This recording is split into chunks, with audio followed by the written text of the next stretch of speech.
앞서 본 대로 사사기에서 돌라, 야일, 입산, 엘론, 압돈, 그리고 때로는 삼갈 등의 6명의 사사를 이른바 소사사라고 칭합니다. 왜냐하면 그들의 기사가 극히 짧기 때문입니다. 본장 서두는 소사사 돌라와 야일의 생애를, 후반부에서는 입산, 엘론, 압돈 등을 간략히 소개하는 데 그치고 있습니다. 여기서 야일은 므낫세 아들로 칭하는데 앞서 드보라의 노래에서 본 마길의 증손이 됩니다. 당시 나귀는 귀족들이 소유한 특별한 재산이었고 성읍도 30여 곳에 이른다는 기사를 통해 야일의 세력은 매우 컸다고 추정할 수 있습니다. 이후 이스라엘은 또다시 여호와의 목전에서 악을 행하여 바알과 아스타롯 그리고 아람, 시돈, 모압, 암몬 족속 등의 신들을 섬김에 따라 하나님께서는 진노를 일으키셔서 그들을 블레셋과 암몬 족속들의 손에 넘기십니다.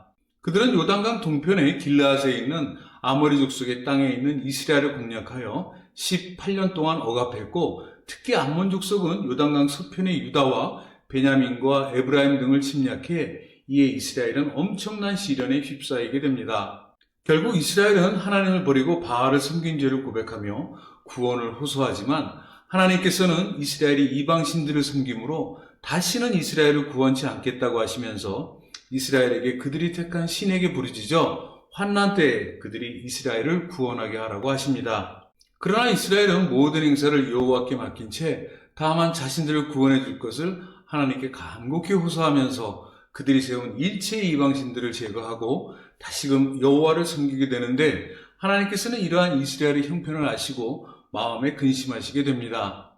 이러한 하나님의 마음은 이후 호세아서를 통해 넉넉히 엿볼 수 있습니다. 에브라임이여 내가 어찌 너를 놓겠느냐? 이스라엘이여 내가 어찌 너를 버리겠느냐? 내가 어찌 너를 아드마같이 놓겠느냐? 어찌 너를 스보임같이 두겠느냐? 내 마음이 내 속에서 돌이키어 나의 긍휼이 온전히 불붙듯 하도다. 인간에게 진실한 회개보다 나은 신앙은 없다고 할 때 이처럼 이스라엘이 다른 이방신을 제거하여 버린 것은 어쩌면 그들의 존엄성을 하나님께서 인정하시게 되는 특단의 계기가 되었을 것이라 봅니다. 하나님께서 구하시는 제사는 상한 심령이라. 하나님이여 상하고 통회하는 마음을 주께서 멸시하지 아니하시리이다. 주의 이름을 부르는 자가 없으며 스스로 분발하여 주를 붙잡는 자가 없사오니 이는 주께서 우리에게 얼굴을 숨기시며 우리의 죄악으로 말미암아 우리가 소멸되게 하셨음이니이다. 그러나 여호와여 이제 주는 우리 아버지시니이다. 우리는 진흙이요 주는 토기장이시니 우리는 다 주의 손으로 지으신 것이니이다. 여호와여 너무 분노하지 마시오며 죄악을 영원히 기억하지 마시옵소서. 구하오니 보시옵소서, 보시옵소서, 우리는 다 주의 백성이니이다.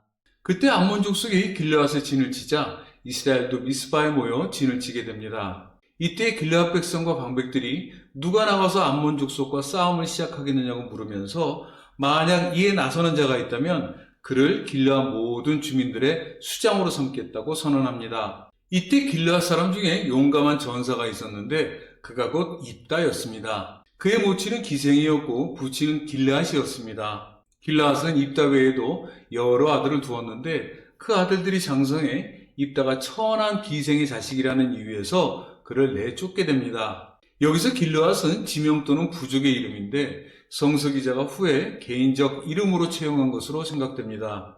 입다는 형제들의 박대에 결국 몸을 피하여 도읍 땅에서 살게 되는데 거기서 입다는 불량배들과 어울려 함께 생활합니다. 곧 입다는 기생의 아들로서 불량배의 두목을 지낸 경력을 가진 사람이었습니다. 이것은 사람이 그 혈통과 신분에 의하지 않고 오직 하나님의 은혜로 말미암아 사사가 되었음을 배경에 둔 기사로 취급할 수 있습니다. 그런데 이즈음 암몬 족속이 이스라엘에 침입합니다. 이를 마주한 길르앗 방백들은 당시 용감하게 이를 데 없었던 입다를 만나려고 도읍 땅으로 찾아와 입다에게 자신들의 수장이 되어 암몬 족속의 싸움에 나서달라고 청합니다. 이에 입다는 지난날 자신이 그의 형제에게 쫓겨난 사실을 기억하고 이런지하에 거절합니다. 이에 길르앗 방백들은 입다에게 만약 자신들의 부탁을 들어주면 길르앗 지도자로 삼겠다고 제안합니다. 이윽고 입단은 이러한 제안을 수용하고 그들의 지도자가 됩니다. 입단은 이후 미스바로 가서 이 모든 일을 하나님께 구했는데 이는 백성들이 자신에게 행한 약속을 분명히 되짚어둔과 동시에 하나님을 의지하여 이 전쟁에 임하려는 의지를 확고히 다잡아두기 위함에 있었습니다. 입단은 암몬 왕에게 전령을 보내 서로 원수진 일이 없는데 왜 이스라엘을 침략하느냐고 묻는데 이때 암몬 왕은 이스라엘이 애굽에서 올라올 때 아르논강에서 야복강과 요단강에 이르는 자신들의 땅을 점령했기 때문이라며 그곳을 반환하라고 답합니다. 실제로 암몬 왕이 자신들의 땅이라고 했던 곳은 이스라엘이 가나안을 점령할 당시 암몬이 아닌 아모리 족속의 영지였고 암몬은 그 동쪽 변방에 거주하고 있었던 까닭에 암몬 왕이 이처럼 자신의 영토라고 주장할 권리는 전혀 없었습니다. 입단은 재차 전령을 암몬 왕에게 보내 지난날 자신의 이스라엘의 선대들이 지나온 발자취를 더듬어 암몬의 주장이 터무니없음을 명확히 하고 또한 그 땅은 아모리의 것으로 이스라엘이 암몬과 상관없이 이를 취했다는 사실을 재차 전달했습니다. 나아가 암몬 족속 또한 그들의 신 그모스가 차지하게 해준 땅이라는 전력을 들어 이 땅 또한 여호와께서 차지하게 해주신 땅이라고 역설하면서 암몬 왕의 주장을 배척했습니다. 입단은 장문의 전가를 암몬 왕에게 전했으나 그럼에도 암몬 왕은 꿈쩍하지 않았습니다. 끝내 입단은 암몬과의 전쟁을 결심하고 전쟁에 임하기 전 하나님께 다음과 같이 서원합니다. 그가 여호와께 서원하여 이르되 주께서 과연 암몬 자손을 내 손에 넘겨주시면 내가 암몬 자손에게서 평안히 돌아올 때에 누구든지 내 집 문에서 나와서 나를 영접하는 그는 여호와께 돌릴 것이니 내가 그를 번제물로 드리겠나이다 하니라. 입다는 서원을 마치고 암몬과 일전에 임합니다. 하나님께서는 암몬을 입다의 손에 붙이셨기에 입다는 암몬의 전 지역을 초토화시키고 20개의 성읍을 차지하는 대승을 거둡니다. 이로써 암몬은 이스라엘 앞에 무릎을 꿇고 이후 이스라엘의 지배하에 놓입니다. 그런데 전쟁이 끝나고 입다가 미스바로 귀환할 당시 그의 하나밖에 없는 외동딸이 계산하는 입다를 맞을 작정으로 소고를 주고 춤을 추며 나옵니다. 이를 대한 입다는 전쟁에 임하기 전에 하나님께 서원한 사실을 기억하고 통탄합니다. 입다의 서원에 관한 자초지종을 낱낱이 들은 입다의 딸은 입다에게 마땅히 서원을 지키라면서 다만 자신의 친구들과 이사한 저산을 다니며 실컷 올 수 있도록 2달의 기한을 달라고 애원합니다. 입다는 이를 허락하고 끝내 남자를 알지 못했던 딸이 돌아온 때 하나님께 서원한 대로 딸을 번제물로 바칩니다. 이는 이후 이스라엘의 관습이 되었는데 곧 이스라엘의 젊은 처녀들은 이를 기억하고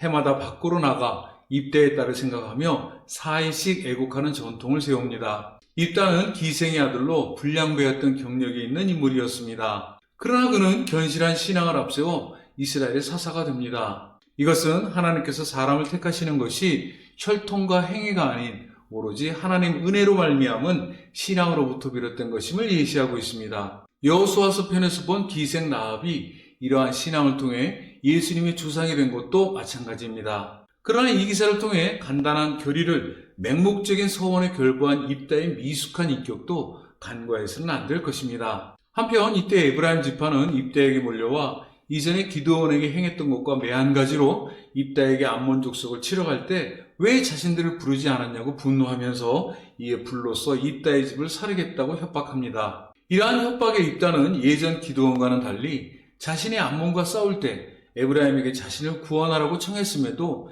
이에 응하지 않아 부득불 전쟁에 임해 암몬을 쳐서 하나님께서 그들을 자신에게 넘겨주셨는데 무엇 때문에 자신과 더불어 싸우고자 하느냐고 반문합니다. 당시 에브라임은 길르앗 사람들에 대한 원한을 품고 있었는데 그것은 본래 길르앗 사람이 에브라임에서 떠나 도망한 자들로서 에브라임과 므낫세 지파 사이에 거주하고 있었던 것에 대한 질투를 배경에 두고 있었습니다. 결국 입다는 에브라임과의 전쟁을 불사하게 되고 급기야 에브라임을 대파하고야 맙니다. 이후 입다는 에브라임을 그들의 산지로 돌아가지 못하도록 곧 살아남은 에브라임을 진멸하기 위해 에브라임에 앞서가서 요단강 나루터를 장악하고 그들의 도주로를 차단합니다. 당시 이스라엘 지파에는 방언이 있었는데 입다는 방언으로 에브라임을 구별하려고 요단강을 건너는 자마다 이삭이라는 뜻의 쉿볼렛을 발음케 해서 이에 익숙치 않던 에브라임 사람이 이와 비슷하게 십벌렛이라고 말하는 경우 이들을 에브라임으로 보아 요단강 나루터에서 가차없이 척결했습니다. 그때 죽임을 당한 에브라임 사람은 4만 2천 명에 달했습니다. 이후 입다는 이스라엘의 사사가 된 지 6년 뒤에 죽어 길라앗에 있는 그의 성읍에 장사됩니다. 입다 이후에는 소사사로서 베들레헴의 입산이 이스라엘의 사사가 되어 7년 동안, 그리고 스불론 사람 엘론이 10년 동안, 그리고 세겜 남쪽의 비라돈 사람 압돈이 각각 입다의 뒤를 잇게 됩니다.